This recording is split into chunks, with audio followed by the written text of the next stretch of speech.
नमस्कार, मैं पीयूष शर्मा और आप देख रहे हैं नेक्स्ट न्यूज नेशन। अब बात करते हैं नुपुर शर्मा की। बीजेपी की प्रवक्ता रही नुपुर शर्मा के एक टीवी डिबेट में पैगंबर मोहम्मद को लेकर दिए गए बयान पर घमासान मचा हुआ है। मौका देख अरब देशों ने भी इस मामले में कूद पड़े हैं। एक के बाद एक इस्लामिक देशों ने नुपुर शर्मा के कथित बयान पर भारत के राजदूतों को बुलावा भेजा और अपना विरोध दर्ज कराया है। ओमान, कतर और कुवैत के साथ कई इस्लामी देशों ने नुपुर शर्मा के पैगंबर मोहम्मद पर कथित विवादास्पद बयान पर विरोध जताया है और भारत का आर्थिक बहिष्कार करने की धमकी दी है। इन सब के बीच जो देश आज भारत को लेकर गलत बयानबाजी कर रहे हैं, नसीहत दे रहे हैं और भारत के राजदूतों को तलब कर उनसे सवाल किए जा रहे हैं, क्या वो कोई काम आपत्तिजनक नहीं है?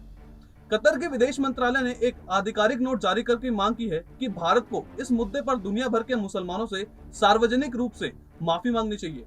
लेकिन थोड़े पीछे जाएं तो आपको पता चलेगा कि इन्हीं अरब देशों में से एक कतर ने हिंदू देवी देवताओं की नग्न और अपमानजनक पेंटिंग बनाने वाले चित्रकार मकबूल फिदा हुसैन यानी कि MF हुसैन को सम्मान से नवाजा था। विडंबना देखिए, जिसने 100 करोड़ से ज्यादा हिंदुओं की आस्था पर चोट पहुंचाई, उसे कतर ने अपने देश की नागरिकता दी।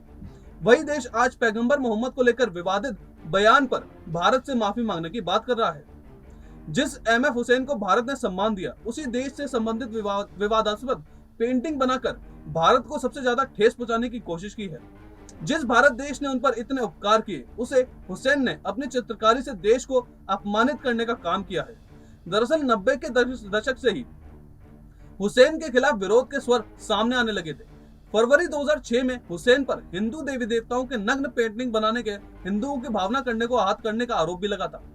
अपनी एक पेंटिंग में उन्होंने माता सीता को नग्न अवस्था में रावण की जंगा पर बैठे दिखाया था, तो दूसरे चित्र में माता सरस्वती को नग्न अवस्था में वीणा बजाते हुए दिखाया। इसके अलावा आर्ट फॉर मिशन कश्मीर शीर्षक नाम से एक विज्ञापन में एक नग्न महिला के रूप में उन्होंने भारत माता का चित्र बनाया और उसे शरीर के अलग अलग हिस्सों पर भारत के राज्यों के नाम उकेर दिए। जिस कपटी पेंटर ने हिंदू देवी देवताओं का अपमान किया, उसे अरब देशों ने बड़े ही सम्मान के साथ सिर आंखों पर बिठाया और दूसरी तरफ पैगंबर मोहम्मद पर प्रकरण को लेकर भारत यही देश उंगली उठा रहे हैं और भारत के इस्लामी देशों से माफी मांगने की बोल रहे हैं। आज कतर समेत सभी अरब देशों को अपने गिरबान में झांकने की जरूरत है कि धार्मिक सहिष्णुता के मसले पर वे कितने सहिष्णु हैं। आज इस्लामिक देश भारत को जिस तरह से डराने धमकाने का काम कर रहा है, वो बेहद ही निंदनीय है। एक और मामला सामने आया था।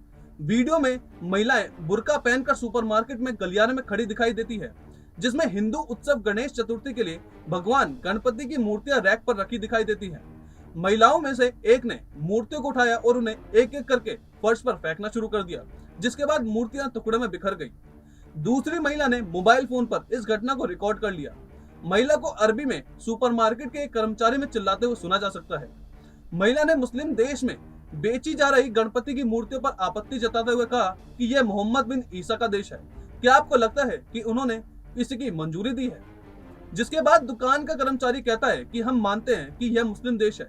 इस पर दूसरी महिला कहती है कि हम देखते हैं कि इन मूर्तियों की पूजा कौन करेगा। पुलिस को बुलाओ। बहरीन एक मुस्लिम देश है जहां इस्लाम को मानने वाले बहुसंख्यक है। फिलहाल इस खबर में इतना ही। आप देखते रहिए नेक्स्ट न्यूज नेशन।